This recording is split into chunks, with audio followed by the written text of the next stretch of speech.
దేశ మాదిగ రిజర్వేషన్ పోరాట సమితి ఈ రోజున విలేకరుల సమావేశం నిర్వహించడంలో మా ముఖ్య ఉద్దేశం గత 2 రోజుల క్రితం ముఖ్యమంత్రి నారా చంద్రబాబు నాయుడు గారిని కలిసి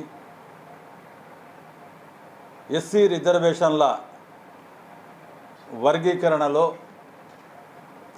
రోస్టర్లో మాదిగలకి 6 మాలలకి 8 ఇవ్వడాన్ని మాదిగ సమాజం మొత్తం అసంతృప్తిగా ఉందని, మాదిగలకు సమానం చేసి సమన్యాయం చేయమని, సవరణ చేయమని ముఖ్యమంత్రి నారా చంద్రబాబు నాయుడు గారిని కలిసి ఏపీ ఎంఆర్పిఎస్గా ఆయన దృష్టిలో ఈ విషయాన్ని పెట్టడం అనేది జరిగింది. అందుకు చంద్రబాబు నాయుడు గారు వర్గీకరణ పక్షాన నిలబడి మాదిగల్ని 2 కళ్ళుగా భావించి సమన్యాయం చేస్తాడని ఆశించినా మాకు ఆ ప్రయోజనం మిగలకుండా పోయింది.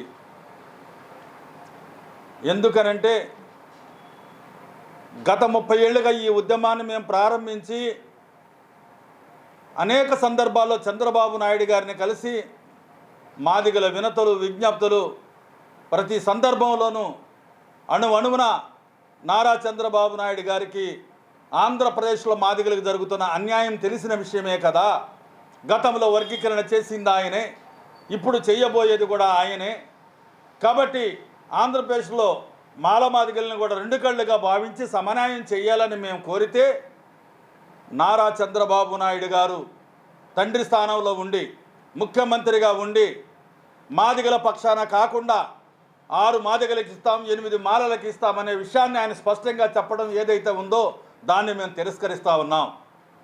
ఎందుకనంటే 2024 ఆగస్టు 1వ తేదీన సుప్రీంకోర్టు న్యాయ ధర్మాసనం ముందుకొచ్చి ఇప్పటివరకు భారతదేశంలో షెడ్యూల్ కులాలలో అందనటువంటి రిజర్వేషన్లు అందుకోలేనటువంటి వెనకబడినటువంటి వాళ్ళకి రిజర్వేషన్లో చాలా అన్యాయం జరిగింది, వాళ్ళు వెనకబడ్డారు, వాళ్ళకి అవకాశాలు లేకుండా పోయాయి. కాబట్టి వెనకబడిన కులాలకి రిజర్వేషన్లో మొదటి స్థానంలో పెట్టాలి, ముందు స్థానంలో వాళ్ళకే ప్రాధాన్యత కల్పించాలి. కాబట్టి రిజర్వేషన్లు సమన్యాయం జరగాలంటే రిజర్వేషన్లు అందుకోలేనటువంటి వాళ్ళకి, అణిచివేతకు గురైనటువంటి వాళ్ళకి మొదటి స్థానంలో అవకాశాలు కల్పించమని సుప్రీంకోర్టు న్యాయ ధర్మాసనం చాలా స్పష్టంగా చెప్పింది. కానీ అందుకు భిన్నంగా నారా చంద్రబాబు నాయుడు గారు ఆంధ్రప్రదేశ్లో మాదిగలకి 6 ఇస్తాము, ఉపకులాలకు 1 ఇస్తాము, మాలలకి 8 ఇస్తామని అంటే ఇదేమైనా సామాజిక న్యాయమని చంద్రబాబు నాయుడు గారిని మేము నిలదీస్తూ ఉన్నాం. ఈ రోజున ఆర్థికంగా, రాజకీయంగా, సామాజికంగా అన్ని రంగాలలో అభివృద్ధి చెందినటువంటి మాలలకి మొదటి అవకాశం ఇస్తే 30 ఏళ్ళుగా పోరాటం చేసిన మాదిగల పరిస్థితి ఏమిటి అని చంద్రబాబు నాయుడు గారిని నిలదీస్తున్నాం. కాబట్టి చంద్రబాబు నాయుడు గారు నిష్పక్షపాతంగా నిలబడి మాదిగలకి సామాజిక న్యాయం చేస్తానని ఆశిస్తే, ఈ రోజున మాలల పక్షపాతిగా నిలబడితే మాదిగలకు తీరని అన్యాయం చేస్తూ ఉంటుంటే, ఈ రోజున చంద్రబాబు నాయుడు గారు ఒక తండ్రి స్థానంలో ఉండి, ఒక ముఖ్యమంత్రిగా ఉండి మాదిగలకి సామాజిక న్యాయం చేయకపోతే, నువ్వు మాలవ పక్షపాతిగా మిగిలిపోతే ఈ రోజున మాదిగల్ని మోసం చేసినట్లు కాదా అని నేను ఈ సందర్భంగా అడుగుతూ ఉన్నాను. అంతేకాదు, ఎస్సీలలో వర్గీకరణ జరగకుండానే, అంటే ఒక పక్కన వర్గీకరణ చేస్తానని పదే చెబుతూ డిఎస్సి ఉద్యోగ నియామకాలను సమాజానికి చూపిస్తూ ఇప్పటికే గ్రూప్ 2 కానీ, నర్సింగ్ కానీ, కానిస్టేబుల్ కానీ, అట్లాగే సంక్షేమ పథకాల లోన్లు కానీ ఉమ్మడిగానే రిలీజ్ చేస్తూ ఉంటుంటే, విడుదల చేస్తూ ఉంటుంటే, అంటే వర్గీకరణకు ముందే మాలలు అడగకుండానే ఉమ్మడిగా రిజర్వేషన్లను వదిలేస్తూ ఉంటుంటే, సంక్షేమ పథకాలను వదిలేస్తూ ఉంటుంటే, ఇంకా వర్గీకరణ తర్వాత మిగిలేదేంటి అని అడుగుతూ ఉన్నాను. అంటే విద్యా అవకాశాల్లో కానీ, ఉద్యోగ అవకాశాల్లో కానీ, సంక్షేమ అవకాశాల్లో కానీ ఇవాళ ఉమ్మడిగా వదిలేస్తూ ఉంటుంటే ఇదేమి వర్గీకరణ చేయటం, ఎక్కడ నువ్వు వర్గీకరణ చేసినట్లు అవుతుంది, మాదిగలకు సామాజిక న్యాయం ఎక్కడ చేసినట్లు అవుతుందని చంద్రబాబు నాయుడు గారిని ఈ సందర్భంగా మేము ప్రశ్నిస్తూ ఉన్నాం. అంటే ఒకనాడు ఎస్సీ వర్గీకరణ విషయంలో చాలా స్పష్టంగా చంద్రబాబు నాయుడు గారు చేస్తానని నమ్మి ఓట్లేసి అధికారంలోకి రావటానికి పదే పదే అనేక సందర్భాల్లో ఆయనకు అండగా మేము నిలబడితే ఈ రోజున 6 మాదిగలకి ఇచ్చి 8 మాలలకి ఇస్తానంటే ఇదేమి రోస్టర్ విధానం?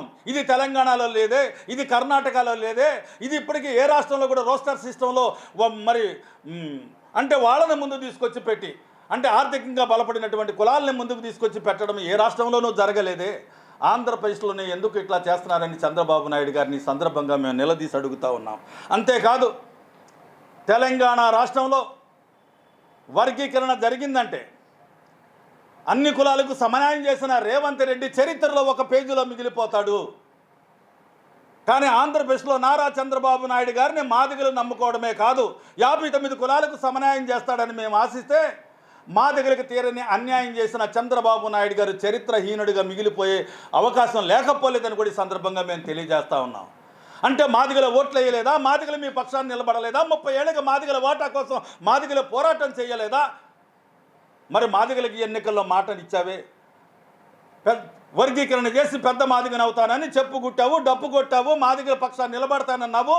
మరి ఈ రోజున ఇవాళ మాలల పక్షాన నిలబడి మాదిగలకి అన్యాయం చేస్తే మాదిగలు రోడ్లెక్కే పరిస్థితి తీసుకొస్తుంది నారా చంద్రబాబు నాయుడు గారి. ఒకనాడు మాలలు సుప్రీంకోర్టుకి వెళ్ళి వర్గీకరణ వద్దని కొట్టేస్తే ఈ రోజున మాదిగలు సుప్రీంకోర్టుకో హైకోర్టులకో కోర్టు మెట్లకి వెళ్ళి ఇదేమో వర్గీకరణ, మాకు అన్యాయం జరిగింది, న్యాయం చేయమని కోర్టులకు వెళ్ళే పరిస్థితి దాపరించింది. అందుకు కారణం నారా చంద్రబాబు నాయుడు గారే.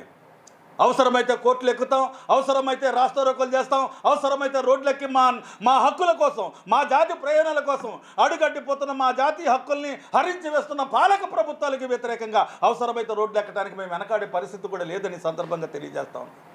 కాబట్టి ఈ రోజున ఈ 30 ఏళ్ళుగా మేము పోరాటం చేసిన దాంట్లో ఆత్మ బలిదానాలు మందాకృష్ణ మాదిగ మాటలు నమ్మి మాయ మాటలు నమ్మి ఇవాళ ఆత్మ బలిదానాలు చేసుకున్న మాదిగలు ఉన్నారు. అక్రమ కేసులో ఇరికించబడిన మాదిగలు ఉన్నారు. 30 ఏళ్లలో కుటుంబాలు మొత్తం సర్వనాశనం అయిపోయి కృష్ణ మాదిగ మా ఆరాధ దైవాన్ని నమ్మితే ఈ రోజున తెలంగాణలో బీజేపీకి అమ్ముడుపోయాడు మందాకృష్ణ. ఈ రోజున తెలంగాణ మాదిగలకి అన్యాయం చేశాడు మందాకృష్ణ. ఈ రోజున ఆంధ్రాలో కూడా వచ్చి చంద్రబాబుకి అమ్ముడుపోయి మాదిగలకి అన్యాయం చేస్తూ ఉంటుంటే 2 రాష్ట్రాల్లో మాదిగల్ని నమ్మించి మోసం చేసిన మాదిగ జాతి ద్రోహి ఈ 2 రాష్ట్రాల్లో తిరగడానికి అవకాశమే లేదని కూడా సందర్భంగా మేము తెలియజేస్తా ఉన్నాం.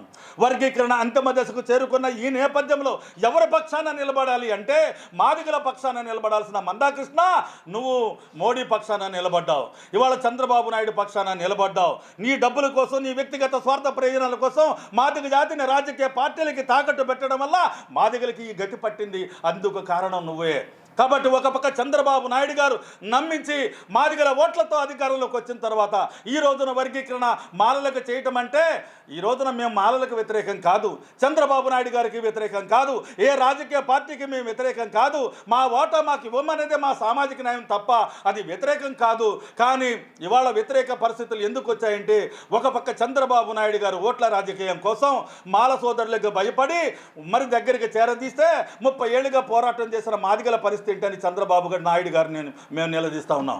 మాదిగ జాతిని ఎప్పటికప్పుడు అన్ని రాజకీయ పార్టీలకు అమ్ముకుంటూ ఇవాళ దగా చేసినటువంటి మందాకృష్ణ వల్ల ఈ రోజున మాదిగలకి ఆంధ్రప్రదేశ్లో మాదిగలకు తీరిన అన్యాయం జరిగిందని చెప్తా ఉన్నాం. కాబట్టి ఈ పరిస్థితుల్లో మేము ఎలాంటి పరిస్థితుల్లో కూడా వర్గీకరణ సాధించుకునే ఈ అంతిమ పోరాటంలో మందాకృష్ణ చేతులు ఎత్తేసి పక్కకి వెళ్ళిపోయినా అమ్ముడు పోయి వాళ్ళ దూరం అయిపోయినా మేము మాదిగల పక్షాన్ని నిలబడి చివరి వరకు పోరాడతామని సందర్భంగా తెలియజేస్తా ఉన్నాం.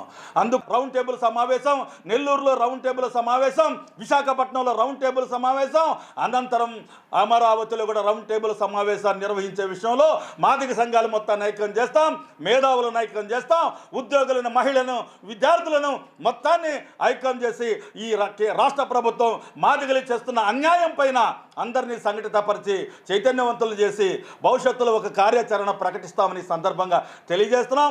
ఆర్డినెన్స్ రాబోతున్న ఈ సమయంలో మాదిగలకి సామాజిక న్యాయం చేయకుంటే మాదిగలు ఖచ్చితంగా రాష్ట్ర వ్యాప్తంగా ఆందోళనకు దిగుతారని మేము హెచ్చరిస్తా ఉన్నాం. ఆ పరిస్థితి రాకముందే అయ్యా చంద్రబాబు నాయుడు గారు మేము మాదిగలకే చేయమని మేము అడగట్లేదు, 59 కులాలకు సమన్యాయం చేయమంటున్నా. నేను ఒక్కటే అన్నాను, ఆంధ్రప్రదేశ్లో మాదిగలు తక్కువని మీరు మాట్లాడటం అత్యంత బాధాకరం మీతో మాట్లాడినప్పుడు. కానీ నేను అంటున్నాను, ఇంతకుముందు ఏబిసిడి చేశారు, ఎస్ రామచంద్రరాజు కమిషన్ వేశారు.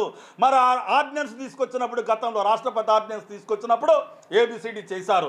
ఇవాళ డీలో ఉన్నటువంటి ఆది ఆంధ్ర మాల, ఆది ఆంధ్ర మాదిగ, మరి ద్రవిడ మాదిగల్ని, వీళ్ళందరినీ కూడా మాదిగల్లో ఉన్న ప్రత్యేక కులాలను తీసుకొచ్చి డీలేపేసి సిలో కలిపితే మరి మాలలు ఎక్కువగా కనబడకుండా ఎట్లా ఉంటారు?